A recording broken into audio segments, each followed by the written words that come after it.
ये आपके सामने जो सरसों के बीज दिख रही है, ये अलग टाइप की सरसों के बीज है, जिसके बारे में हमारे पीयूष भैया बताने वाले हैं। पीयूष भैया बताइए। राजस्थान के कोटा से हम लोग बीज मंगवाते हैं, जहाँ की बीज उत्तम क्वालिटी की मानी जाती है।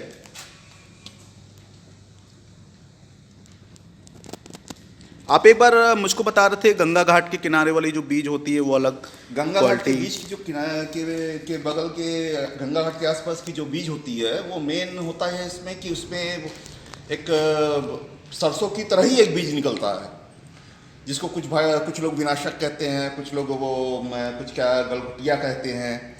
तो उससे एक रोग होता है जो कि किडनी उडनी के लिए काफ़ी नुकसानदायक होता है, और अक्सर जो है ये रोग गंगा किनारे के जो सरसों इस्तेमाल किए जाते हैं उससे होता है, और आप इसका कोई पहचान नहीं है या नहीं निकाल सकते। वो जब तेल निकलने के बाद जब वो प्रोसेस में आता है, उसके बाद आप उसे केमिकल से ही पहचान सकते हैं। उसके लिए ये होता है कि नाइट्रिक एसिड में करके और वो चेक किया जाता है, तो वो लाल हो जाता है। FSSAI के मुताबिक एक टेस्ट ट्यूब में करीब 1 ml तेल डालें और करीब 4 ml पानी मिलाकर उसे अच्छी तरह से मिलाएं। अब किसी अन्य ट्यूब में इसका 2 ml मिक्सचर डालें और फिर 2 ml कॉन्सेंट्रेटेड हाइड्रोक्लोरिक एसिड मिलाएं। आप देखेंगे कि शुद्ध तेल की ऊपरी लेयर का कलर बिल्कुल नहीं बदलेगा, जबकि मिलावटी तेल की ऊपर लेयर का रंग बदल जाएगा। इस तरह आप शुद्ध और मिलावटी तेल के बीच का फर्क आसानी से समझ पाएंगे। तो इस तरीके की सरसों से बचना ही स्वास्थ्य के लिए ज़्यादा बेहतर होगा। और सबसे बड़ी बात यह है कि जो ये सरसों का ये सरसों होता है, ये पूरी तरह से साफ करने के बाद ही यूज किया जाता है, जो चीज़ हम लोगों को मार्केट में नहीं मिलता है जी। ठीक है, अब आइए हम लोग आगे चलते हैं और इसको मशीन के द्वारा पेरते हुए देखते हैं लाइव टेलीकास्ट कि कैसे पेरते हुए सरसों का तेल निकलता है। अब आप लोग ये मशीन देख रहे हैं, ये कोल्ड प्रेस मशीन बोलते हैं इसको, और इसको हम लोग देख रहे हैं कि कैसे नेट के द्वारा इसको ढक के रखा गया है, जिसकी वजह से किसी भी तरह से डस्ट या किसी भी तरह से जीव जंतु उसमें ना आ पाए अंदर। काफ़ी सेफ्टी और काफ़ी प्रिकॉशन रखा गया है क्वालिटी को लेकर, जो चीज़ मार्केट में आपको नहीं मिलेगा देखने को। अब आप ये देख रहे हैं मशीन हम लोग की चालू हो गई है, और इस पर आप लोग को ध्यान देना है। ये जो मशीन जो राउंड कर रही है, ये पर मिनट 15 से 20 RPM है। सबसे बड़ा गेम तेल में इसी को बोला जाता है, क्योंकि अगर ये मशीन ज़्यादा तेज़ चलेगी तो जो सरसों का जो तेल होता है वो पूरा 100% पिस जाता है, जिसकी वजह से सरसों का तेल हीट हो जाता है, और हीट वाला तेल घर पे जाके हम लोग दोबारा उसको हीट करते हैं, जिसके वजह से ट्रांसफैट जो एसिड होता है वो हम लोग को डबल हमारे शरीर में जाता है। इसी का सबसे बड़ा रोल है। आइए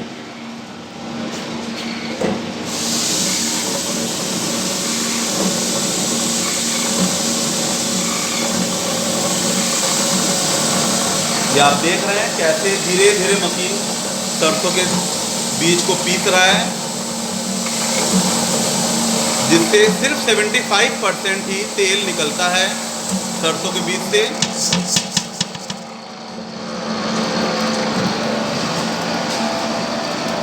अब आप लोग के सामने प्योर सरसों का तेल निकलते हुए और इधर खली निकलते हुए आप लोग को लाइव दिख रहा है,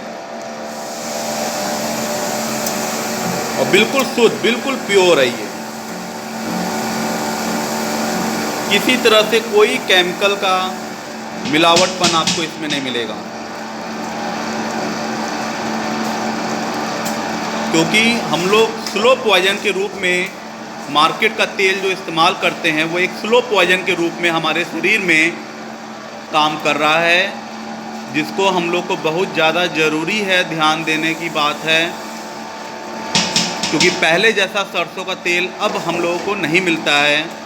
हम लोग डॉक्टर पे दवा पे खर्च ज़रूर कर देते हैं, महीना 2000-3000 रुपये, लेकिन अपने स्वास्थ्य पे 100-200 रुपये महंगा तेल अगर खाने से हम लोग का स्वास्थ्य बढ़िया रहे और डॉक्टर के पास ना जाना रहे, उससे अच्छा और क्या हो सकता है। मेन हम लोग को इसी पे फोकस करना है, इसके RPM पे।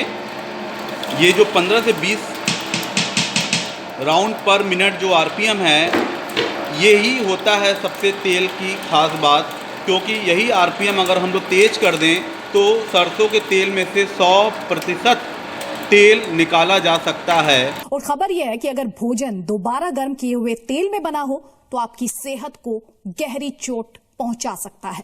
यह हम नहीं कह रहे हैं, दरअसल ये नतीजा है 3 भारतीय संस्थाओं की एक स्टडी का, जिसके मुताबिक तेल को दोबारा गर्म करके इस्तेमाल करना दरअसल बीमारियों को अपने शरीर में दावत देने के बराबर है। समोसे, जलेबी, पकौड़े किसी के भी मुंह में पानी ला सकते हैं, लेकिन जिस तेल में ये चीजें बनती हैं वो आपकी सेहत का बैंड बजा सकता है। National diabetes, obesity and cholesterol foundation, IIT Delhi और डायबिटीज फाउंडेशन ऑफ इंडिया ने ये चेतावनी जनहित में जारी की है। इस स्टडी में बताया गया है कि कुकिंग ऑयल को जितनी बार गर्म किया जाता है उसमें नुकसानदायक ट्रांस फैटी एसिड्स की मात्रा बढ़ जाती है, जो आपको बीमार बनाता है। बार बार गर्म किए गए तेल में पका खाना खाने से डायबिटीज, मोटापा और दिल की बीमारियां तो होती ही हैं, लिवर फेलियर और कैंसर का खतरा भी बढ़ता जाता है। पीयूष भैया, अब थोड़ा सा आप तेल को हाथ से छू के दिखाइए कि हीट है कि नहीं। जैसा आप देख सकते हैं कि ये पूरा तेल जो है जरा सा भी किसी भी तरह से, चाहे जाड़ा हो, गर्मी हो, बरसात हो, ये कभी भी हीट नहीं होता है। जी बिल्कुल, तो आपने सही बोला, बिल्कुल सही बोला। तरीके से ये हीट नहीं होता है, मतलब जब हम लोग किचन में जाएगा तभी वो पहली बार हीट होगा। वर्तमान में ये 30 डिग्री के आसपास इसका जो भी है बिल्कुल टेम्परेचर है। यही क्वालिटी हम लोग को मेंटेन रखना चाहिए और यही डॉक्टर भी बोलता है। 2016 में एक और study I. What it said was कि जो आप ऑयल यूज करते हैं, ऑयल को जो आप रिपीटेड यूज करते हैं, उसका क्या इफेक्ट है। अगर आप रिपीटेडली ऑयल को हीट करते हैं, कुकिंग ऑयल को हीट करते हैं और उसे यूज करते हैं, तो वास्तव में इसमें जो पेरोक्साइडेज वैल्यू है इन कंपैरिजन टू अनहीटिंग और सिंगल हीटिंग, उसके कंपैरिजन में बहुत ज्यादा हो जाती है। बहुत ज्यादा हो जाती है तो ये जो ऑयल है बहुत डेंजरस हो जाता है और इसमें हाइड्रोजन या ट्रांसफैट की जो अमाउंट है वो वास्तव में बढ़ जाती है। इसका मतलब यह है कि आप ऑयल यूज करते हैं तो आपने सिंगल यूज किया, दैट इज सेफ। आपने ऑयल यूज किया, इन मल्टीपल टाइम्स उसको आप यूज करते चले जाते हैं, जैसा कि कमर्शियल उसमें होता है। या बाजार में आप जाते हैं कि आप देखते हैं कि पकौड़ा उसी तेल में फिर तला गया, फिर तला गया, फिर तला गया। तो बार बार उसी ऑयल को जब यूज किया जाता है तो उसमें अमाउंट ऑफ पेरोक्साइडेज बढ़ने से ट्रांसफैट ऊपर की तरफ जाते हैं और ये जो ऑयल है ये आपके लिए बहुत डेंजरस हो जाता है। जो स्टडी है वो ऐसा मानती है कि वास्तव में जो कोलोरेक्टल कैंसर है या बड़ी आंत के कैंसर हैं, वो सबसे ज्यादा अगर किसी चीज से जुड़े हुए हैं तो वो जुड़े हुए हैं पॉलीसाइक्लिक एरोमेटिक हाइड्रोकार्बन से। और ये कंपाउंड सबसे ज्यादा कहां होता है, जब आप ऑयल को इस तरह यूज करते हैं, बार बार गर्म करते हैं फिर यूज करते हैं। पीयूष भैया, इस तेल का खासियत भी बताइए। जैसे आप देख सकते हैं कि ये थोड़ा सा तेल मैंने लिया और इसको हाथों में लगाया। ऑलरेडी मेरे हाथ में पहले से तेल लगा हुआ है। फिर जैसे जैसे मैं इसे रब करूंगा ये पूरी तरह से इसमें स्किन में सोखता ऑब्जर्व कर लेगा, ऑब्जर्व कर लेगा पूरी तरीके से।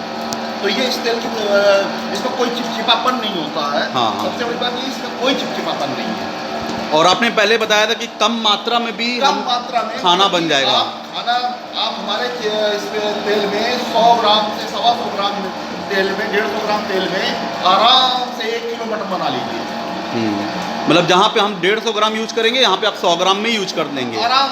जहाँ पे एक मटन बनाने के कम 250 ग्राम, हाँ, 250 ml तेल की जरूरत जी, है, जी, जी। हमारा 100 से 150 ग्राम में बन जाएगा। ठीक। वो तो यूज करने के बाद ही लोग बताएंगे जी आपके तेल की खासियत के बारे में। अब आप जैसा देख रहे हैं सारा तेल मशीन के अंदर से निकल गया है और बाल्टी में कलेक्ट हो गया है। अब पीयूष भैया, इसके बाद का प्रोसीजर बताइए कि आप क्या करते हैं। प्रोसीजर ये है कि जनरली हम लोग इस तेल को 1 हफ्ते के लिए छोड़ देते हैं। जी 1 हफ्ते के लिए छोड़ देते हैं, जिससे ये नेचुरल तरीके से ये फिल्टर हो जाता है। इसमें किसी तरह का कोई मशीनी उपकरण हम लोग नहीं करते हैं, क्योंकि किसी भी तरीके के फिल्टर का इस्तेमाल या किसी भी तरीके के इस्तेमाल से तेल के जो नेचुरल गुण होते हैं वो पूरी तरह से फिल्टर हो जाया करते हैं। तो जो इसके वजह से कि हम कह सकते हैं कि तेल का जो न्यूट्रिशन होता है वो खत्म तरीके से हो जाता है। जी बिल्कुल तो सही आपने कहा। तरीके से वो करते हैं ताकि इसका प्रोसेस बना रहे और ये तेल स्वास्थ्य के लिए लाभदायक रहे। पीयूष भैया बताइए, अब इस ड्रम में आप लोग क्या रखते हैं फिर? जैसे हम लोग तेल को वहाँ से ले आते हैं और इसमें डाल देते हैं। इसमें डालने के बाद जो है तेल 1 हफ्ते के लिए इसमें रहता है और वो धीरे धीरे नेचुरली वो प्रोसेस होता है। देखिए कि कैसे ये धीरे धीरे आपको उस कलर से इस कलर में काफ़ी अंतर, ये प्योर सरसों का तेल तैयार हो चुका है डिलीवर करने के लिए। बिल्कुल बिल्कुल सही आपने बोला। इसमें जैसे थे और सब एक हफ्ते आप इसको रखने के बाद तेल में ऑटोमेटिक कुछ झार आ जाता है जी, नेचुरल तरीके से, उसमें हमें कुछ करने की जरूरत नहीं पड़ती है। किसी तरह से कोई केमिकल आप यूज नहीं करते कोई हैं। केमिकल, कोई प्रिजर्वेटिव कुछ भी इस्तेमाल नहीं करते हैं। जो सरसों का तेल है वही बस आपका वही इसमें है, है। बस